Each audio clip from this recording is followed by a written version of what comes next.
চলো তোমাদের সঙ্গে শেয়ার করি আজকে একটা নতুন ব্লগ। সকাল সকাল চা খেয়ে একটু রেডি হয়ে বেরিয়ে পড়েছিলাম মিষ্টি কাকার বাড়ি যাওয়ার জন্য, কারণ আজকে হচ্ছে জয়দার বিয়ের 1 year অ্যানিভার্সারি। তো সেখানেই আজকে আমাদের ইনভিটেশন ছিল। মিষ্টি কাকার বাড়ি এখন আমরা সবাই মিলে যাচ্ছি লজের দিকে দুপুরের লাঞ্চ করতে। দুপুরের লাঞ্চটা ওখানেই রয়েছে। বাইরে এত সাউন্ড, কিচ্ছু শোনা যাচ্ছে না। আর এখানে ট্রেন আবার চলে এসেছি। তো চলো ব্লগটা দেখতে থাকো, কন্টিনিউ করছি ব্লগটা। বাড়ি থেকে লজে প্রায় হাঁটা পথে 5 মিনিটের ডিস্টেন্স মতো ছিল। তুমি কি আমায় করবে পাগল, শাড়িরা চুল চোখের। আমরা চলে এসেছি লজে খাওয়া দাওয়া করতে। তারপরে খাওয়া দাওয়া খাবো এখন।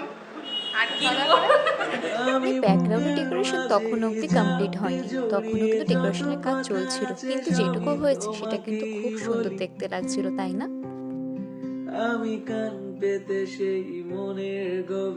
মিষ্টি কাকার বাড়ি আসতে প্রায় আমাদের অনেকটা লেটই হয়ে গেছিল, বলতে পারো প্রায় দুপুরের কাছাকাছি। তো আমার বাড়িতে কিছুক্ষণ বসেই চলে আসি লজের দিকে। দুপুরবেলাতে আমরা দিকে লাঞ্চটাও কমপ্লিট করে নিই। চলো তোমাদের সঙ্গে শেয়ার করি লাঞ্চ মেনুতে কি কি ছিল। তো ফার্স্টেই ছিল সাদা ভাত, তারপর দিয়ে দিয়েছিল ভেজ ডাল, আর হ্যাঁ সাথে কিন্তু ছিল ঝুড়ো আলুর চিপস আর সাথে বাদামও। সাথে আমি নিয়ে নিয়েছিলাম কাতলা মাছের একটা বড় পেটি, আর সাথে ছিল চাটনি পাঁপড়।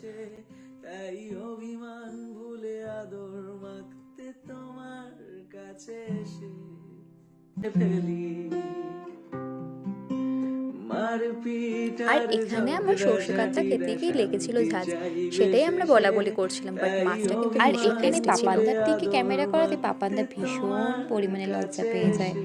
আর তারপরে কি বলে তোমরাই শোনো। যদি বলি আমার প্রতিটা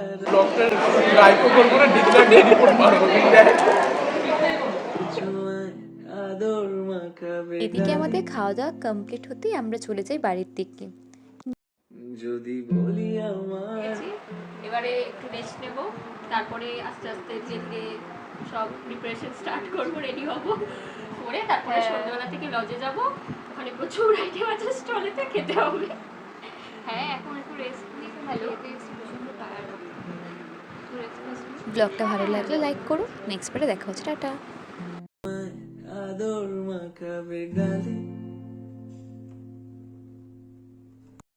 যদি বলি আমার প্রতিটা রাত তোমার কোলে চাই, বলো ঠোঁটের ছোঁয়ায় আদর মাখাবে গাল।